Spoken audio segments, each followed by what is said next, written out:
Jangan pernah memutuskan guru mursyid. Perkataan mursyid berasal dari kata isim masdar, irsyada, yaitu memberi tunjuk, atau ajar. Dengan kata lain, mursyid berarti seseorang yang ahli dalam memberi petunjuk, atau pengajaran, terutama dalam bidang spiritual.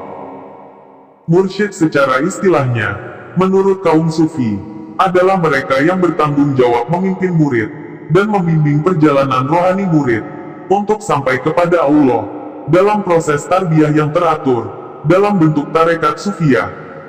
Para mursyid merupakan golongan pewaris Nabi, dalam bidang pentarbiyah umat, dan pemurnian jiwa mereka, atau tazkiyatun nufus, yang mendapat izin irsyad, izin untuk memberi bimbingan kepada manusia, dari para mursyid mereka sebelum mereka, yang mana mereka juga mendapat izin irsyad dari mursyid sebelum mereka, dan seterusnya, sampai silsilah izin irsyad tersebut, sampai kepada Rasulullah, tanpa terputus runtutannya. Jadi pada kebiasaannya, ia dari keturunan ulama. Para mursyid bertanggung jawab untuk mengajar dari sudut dohir, atau syariat, dan makna, atau batin. Di antara fitur seseorang yang digelar mursyid adalah memiliki ilmu agama yang jelas tentang hal-hal fardu ain. Dia adalah seorang yang kamil dari sudut muamalah dengan Allah. Mendapat pengakuan atau konfirmasi dari mursyidnya yang diakui, tidak putus dalam urutan pengajaran. Manhaj tarbiyah yang sejalan dengan panduan Al-Quran dan As-Sunnah. Berikut sepenggal kisah pentingnya jangan pernah memutuskan seorang guru mursyid. Al-Kisah. Ada seorang yang mengaji kepada seorang kiai, yang kemursyidannya tidak diragukan lagi.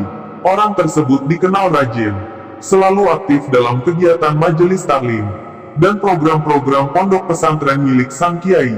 Mulai dari lelang tanah, pengadaan bahan bangunan, acara ruan, atau hanya sekedar bersih-bersih area pondok pesantren, hampir dalam setiap program kiainya, ia selalu di garda terdepan. Namun suatu ketika, orang tersebut melakukan suatu kesalahan yang sangat fatal, sehingga sang kiai godop atau marah, sampai-sampai terucap kata, "Kamu bukan santriku lagi." Sontak, orang tersebut sedih, berhari-hari, berbulan-bulan, bahkan bertahun-tahun. Tetapi meskipun sudah tidak dianggap santrinya, orang tersebut masih aktif mengaji taklim, meskipun seringnya berada di belakang, karena sedikit minder jika bertemu teman-temannya. Seiring berjalannya waktu, kiai tersebut meninggal dunia, dan digantikan putranya. Ia pun tetap semangat mengaji, meskipun kadang ada satu atau dua orang yang menganggap dirinya orang terbuang. Bahkan setiap hal almarhum kiainya, ia selalu sempatkan hadir, dan selalu ikut menyumbang dana, meskipun secara diam-diam. Sampai akhirnya, orang tersebut meninggal dunia. Namun yang anehnya adalah, banyak teman-teman yang satu majelis, baik yang suudon dengannya atau tidak, mereka bermimpi.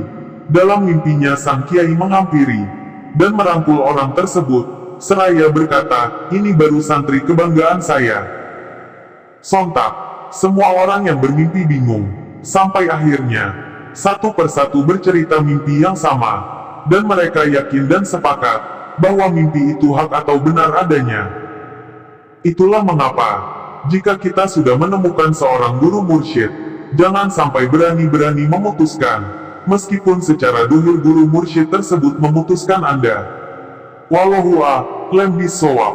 Dikutip dari keterangan Syekhuna, sumber dari salah satu wong taklim.